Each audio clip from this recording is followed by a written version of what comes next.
Now we're moving on to some lifestyle recommendations. Okay, and I've highlighted this. I mentioned how natural nutrients from the diet. So citrus fruits, these have the carotenoids, all right? The colorful fruits and vegetables, they are already all associated with reduced cancer risk. Okay, and I've listed some numbers here. And it's interesting to see that tomatoes, okay, raw tomatoes, 3 milligrams per 100 grams, 3 milligrams per 100 grams, whereas the tomato sauce or ketchup has 17. So sometimes a cooking process can benefit the quality of the food. Okay, this is very interesting. That's regarding the lycopene. These are phytochemicals that are present in foods. So colorful fruits and vegetables, they have phytochemicals that are anti-cancer. They will reduce cancer risk. Coffee, dark chocolate, cocoa, these all have benefits, along with foods and spices with polyphenols, those phytochemicals, they help prevent cancer. Berries, curcumin, genistein. This is from soy. Ginger, green tea. Not every kind of green tea has the same benefit. Unfortunately, red tea is out. So the Japanese sencha, for example, has a lot of catechins that will prevent the cancer. Omega-3 fatty acids, I'm going to mention those in a minute, and resveratrol.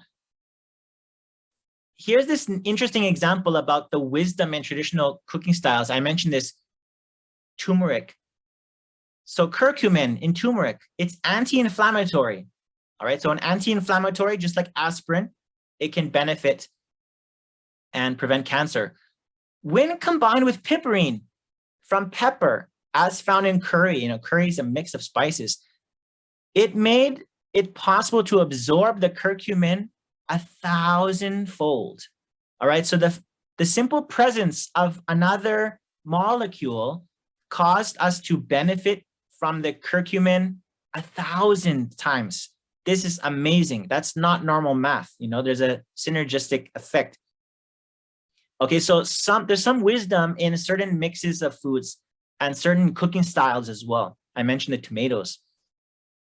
Okay, those spices that we know and love, basil, mint, oregano, rosemary, thyme, of course, make sure they're fresh, and that you wash the pesticides off if there are.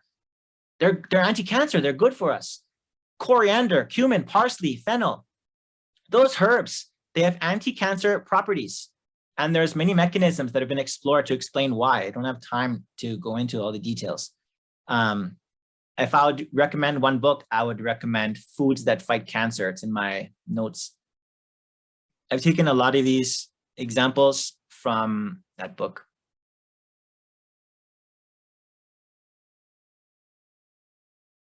So cancer cell growth can be prevented. Algae, fish, omega-3 fatty acids, they are the most effectively absorbed.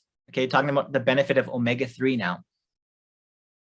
Walnuts are beneficial, just not as much as the fish. Okay, and you can see the amounts. Linseeds, rapeseed, soya, there's the amount. So walnuts are have quite a lot more omega-3s than the soybeans. Mushrooms, anti-cancerous as well. That resveratrol I mentioned is found in grapes. So the fresh grapes are much better than the raisins. I didn't even put the number down. The raisins, they're there, but it's just quite low. Grapes, peanuts, and you can see the processing. The peanut butter has 1/3 of the resveratrol. So the processing, in this case, the processing is not helping for the nutrient value.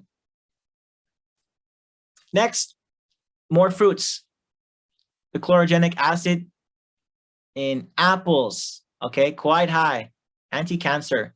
Pears, plums, nectarines, all the way down to cherries. Next, how I love apple pie with lemon and cinnamon. Cinnamon is anti-cancer, so add some cinnamon. Remember clove? That's in pumpkin pies. Anti-cancer, lovely. Cruciferous vegetables, that's your leafy greens, cabbage, cauliflower, radishes, turnips, broccoli.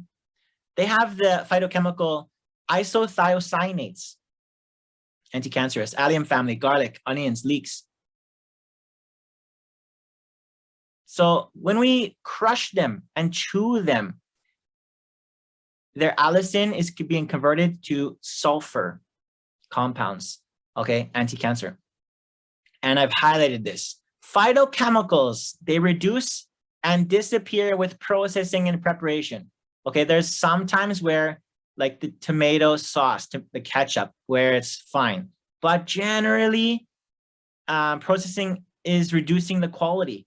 Okay, so here's a little example of isoflavones in the soy flour. It's quite high. When we roast it, so we're heating it up, okay, and the quality is being reduced. The beneficial nutrients inside are reduced. When we boil it, look, we're down to nearly a quarter, right? I think there must be a mistake there. The tofu should not be the same as boiled. Soy milk down to 9, soy sauce 1.7, soy oil 0. Not even 1 milligram of isoflavones are left in that soy oil. That's sad because I might think the oil should have something in it of benefit. Of course, there are some things, but these anti-cancer phytochemicals, they can, you know, biology, they can be denatured and all these things.